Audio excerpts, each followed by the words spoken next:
કેન્દ્રીય બજેટને લઈને જ્યારે સમગ્ર દેશમાં મિશ્ર પ્રતિસાદ મળી રહ્યો છે, ત્યારે ગુજરાતના સીએમ વિજય રૂપાણીએ આ બજેટને આત્મનિર્ભર ભારતના બેઝવાળું અને વિકાસ કેન્દ્રિત બજેટ ગણાવ્યો છે, જ્યારે વિપક્ષે આ બજેટને છેતરામણું અને આંકડાની માયાજાળવાળું બજેટ ગણાવ્યું છે।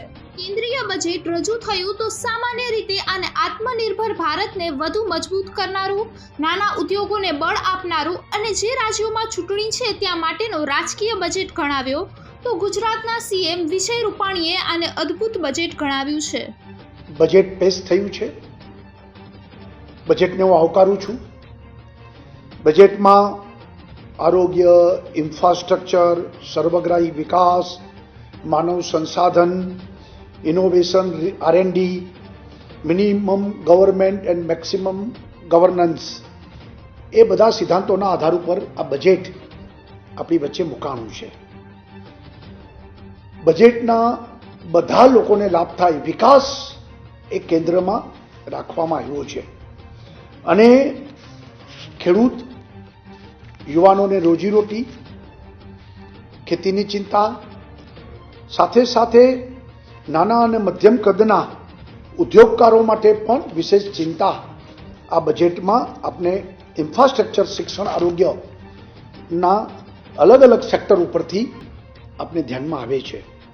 લગભગ 65,000 કરોડ રૂપિયાના આરોગ્ય યોજનાઓની જાહેરાત કરવામાં આવી છે।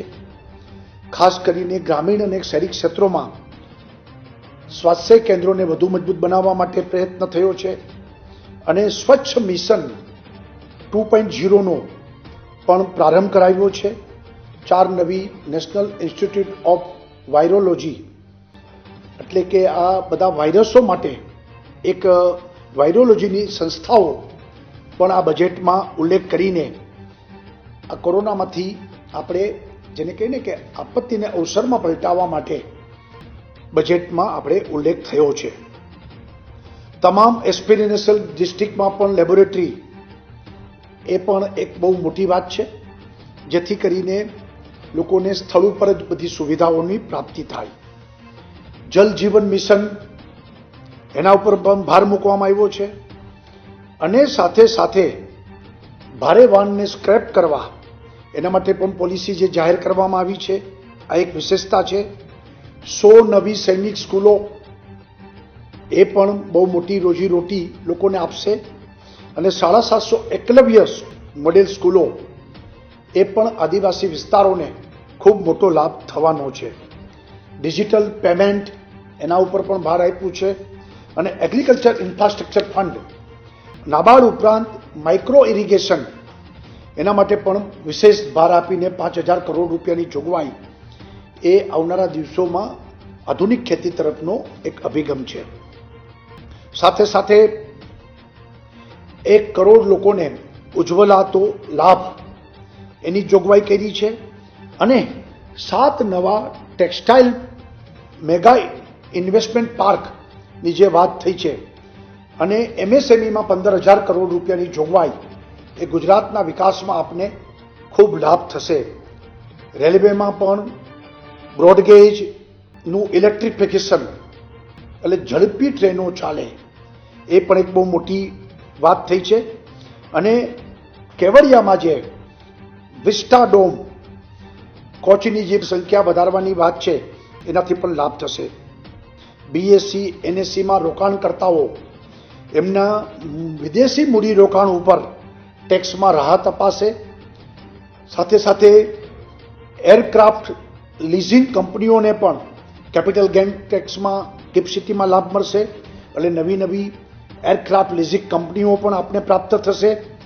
દરિયા કિનારાની દ્રષ્ટિએ ધ્યાનમાં રાખીને પણ આ બજેટમાં વિશેષ જોગવાઈઓ કરવામાં આવી છે અને સાથે સાથે ઇન્ફ્રાસ્ટ્રક્ચરમાં પણ ગુજરાતને ખૂબ આનાથી લાભ થશે તેવું મને પૂર્ણ શ્રદ્ધા છે। બીજી તરફ આ બજેટને કોંગ્રેસે માત્ર વાયદાના વડા ગણાવ્યા, લોકો સાથે છેતરપિંડી સમાન ગણાવ્યા અને આંકડાઓની માયાજાળ સાથે સરખાવ્યા, તો દેશની જનતા સાથે વિશ્વાસઘાત ગણાવ્યું। વેક્સિનેશનની વાત હોય કે રક્ષા બજેટ, જે રીતે નાણાકીય ફાળવણી કરાઈ છે તેને લઈને વિપક્ષે નિરાશા વ્યક્ત કરી। और जैसा उन्होंने विनिवेश के बारे में चर्चा करते हुए कहा, इसके बारे में केवल 2 लाइन में कहा जा सकता है कि बेच खाएंगे सब कुछ और छोड़ेंगे नहीं अब कुछ। ये है इस बजट का सार। इस बजट ने गरीब को धोखा दिया, नौकरी पेशा लोगों को धोखा दिया, मजदूर किसान छोटे उद्योग को धोखा दिया और उन सांसदों को भी धोखा दिया जो वित्त मंत्री के बजटीय भाषण को सुन रहे थे। जो चीजें देश की सुरक्षा और अस्मिता के लिए आवश्यक थी, उनकी चर्चा तक वित्त मंत्री ने नहीं की। उदाहरण के तौर पर आपने देश की राष्ट्रीय सुरक्षा से जुड़े डिफेंस बजट के बारे में कहा। डिफेंस बजट में एक फूटी कौड़ी भी नहीं बढ़ाई गई। ऐसे समय में जब चीन हमारी सरजमी पर कब्जा किए है, रक्षा बजट की चर्चा तक ना करना इस देश की सरकार की प्राथमिकता या उसकी कमी की ओर इशारा करता है।